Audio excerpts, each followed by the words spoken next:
to your health.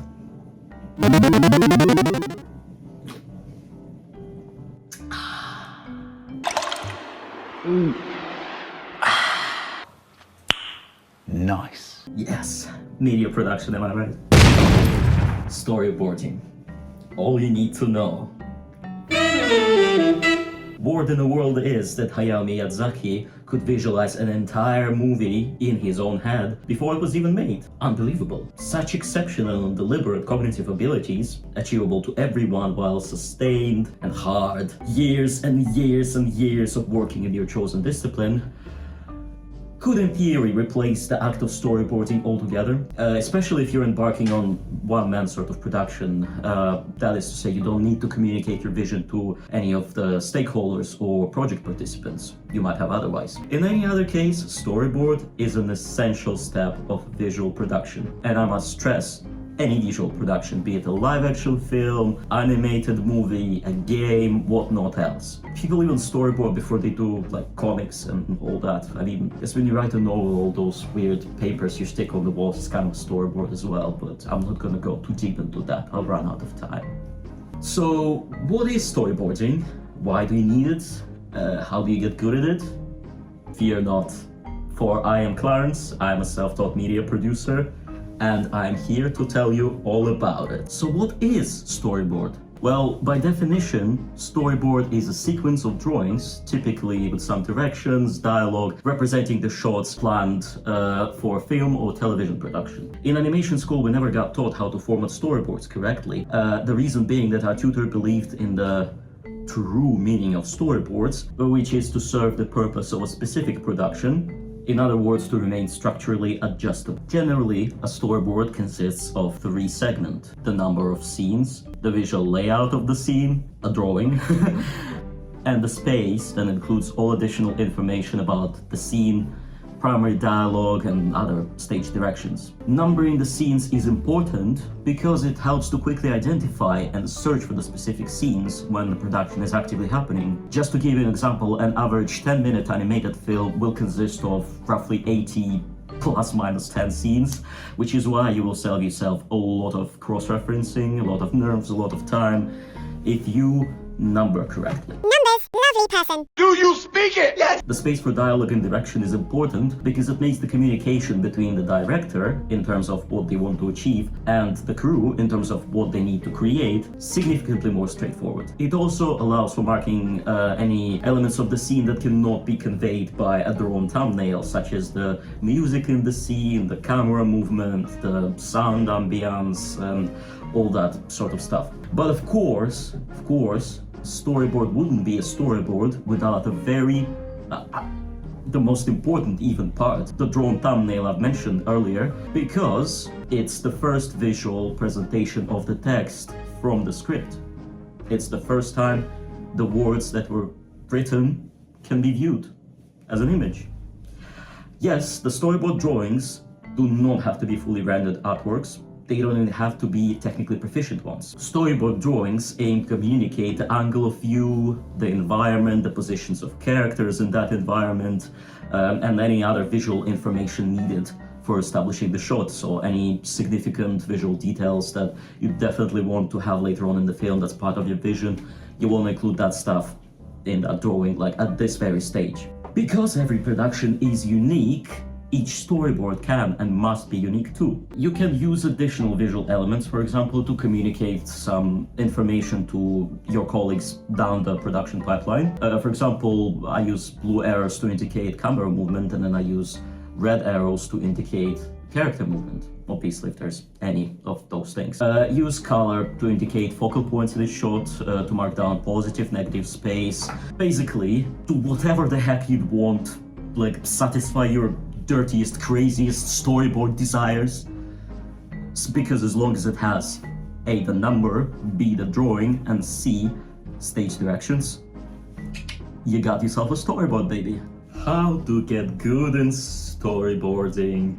If you want to work in visual media industry, if you want to develop a personal brand, like on social media or something, or even if you create for pleasure, in any one of those cases, it is paramount that you get good at storyboarding. Besides being an excellent drawing exercise, I cannot stress this enough, if you want to do comics, like, this is a go-to mother-loving exercise, like, trust me, I guarantee. It's also an exceptional tool you can weaponize, if I may say so, if you need to pitch your creation to some kind of a producer board or something, or even to the future project stakeholders that you want to get interested in that project. Storyboards are really, by far, the least time and skill-consuming ways of communicating visual information.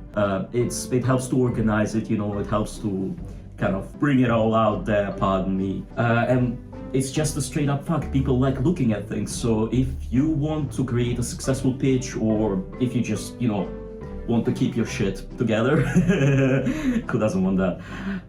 Get good at storyboarding. So how does one get good at storyboarding? Let me tell you a few tricks that I use personally on almost everyday basis, just so I can level up and increase my aura, you know how they say. So the first tip I'm gonna give is watch TV or Netflix or whatever with your production eye open. You know, like open, wide open. I understand that some films are just like so captivating that you can hardly pay attention to anything else. But fortunately, or unfortunately, that is not really any longer the case. There is plenty of just questionable stuff out there. So if you ever find yourself bored to tears while ingesting some creative Unix work during the mandated family quality time Netflix watch on Saturday evening, consider instead to engage into cognitive analysis of the camera angles you see playing in front of you. And once you've perceived the frames, like how the shot was established, how the layouts were made, try to think about how could a DOP or an animator, depending on what you're watching, could have executed those shots. I personally find it easier to analyze amateur media this way, simply because the less money is involved, the easier it is to kind of tell how things got made. And honestly, you'd be surprised how earnest creativity and earnest passion beats any massive budget in the world in their own game. Tip number 2, check out relevant literature, my boy, or girl, or non-binary pal, whoever you are, I love you. My friend has called me a massive nerd boy the other day for this, but I stand my ground firmly. Literature is excellent. They're great resources, and I strongly discourage you from missing out on them. And yes, technically everything that was ever written can be found online, with ease or without ease, but it can. However, I still recommend you check the books out, simply because they don't need internet, and you probably got them in your library or like university or something. Ask your teacher or something. But yeah, they probably have it. They probably haven't got checked out since like you were born or something. So really, like the ones that do contain like stuff that's still relevant, it's just great. Like someone spoon feeds you their years, decades even of experience at your own convenience. What could be better? My personal recommendations on books to increase your storyboarding skill are Setting Up Your Shots, Great Camera Movements Every Filmmaker Should Know by Jeremy Vineyard. It's perfect for beginners. It's got detailed explanations, some case studies, and lots of illustrations you can study as well. As well as Cinematography for Directors by Jacqueline Bifrost. Specifically the chapters on visual references, lighting, color for the genre, formats, tools, and aesthetic of the movement. Number 3, study perspective. Candidly, I really shouldn't be the one speaking here, as perspective is still something I have to be extra careful with. Yet, correctly established basic perspective will enhance the quality and readability of your storyboards to the very, very next level. Want a full video explaining the perspective for beginners in a friendly and understandable manner? Let me know in the comments, and I will do it just for you. Like, seriously, one comment is enough and I will make it. Like, I'm not being fussy right now, okay? Like, I'm only starting out.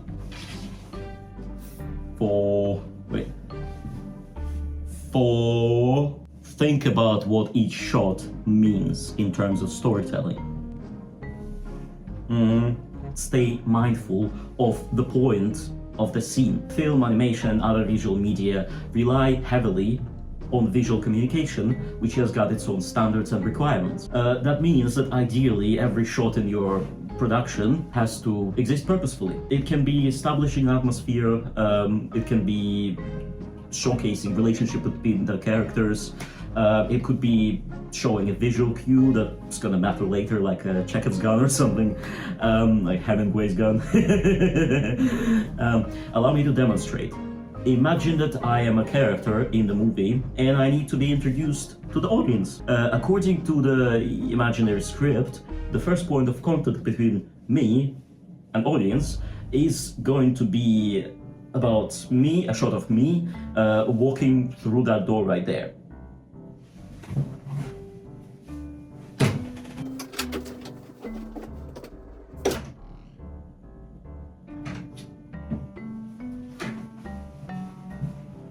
That tells you virtually nothing about me. I'm just some guy. Hello. Well, it does tell you one thing. I did not position my camera very well, but you know what? Again. To fix this, you might want to consider choosing other camera angles. You'd be surprised how much a camera angle can communicate about the inner wiring of your character, or whatever. Like, for example, what would this shot say about me?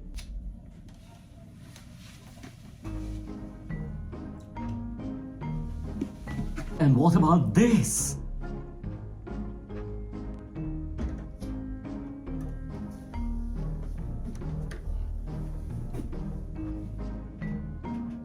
Well, I suppose I didn't choose the most thought through examples, but you get the idea, right? Like, basically, your character isn't just what they're dressed in, isn't what they're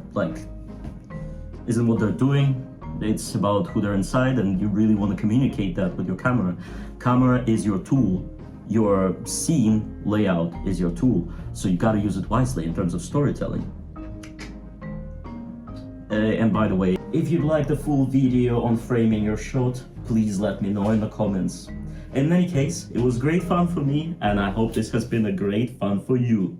Take care, and remember to come back for more media production tips and tricks. See you soon!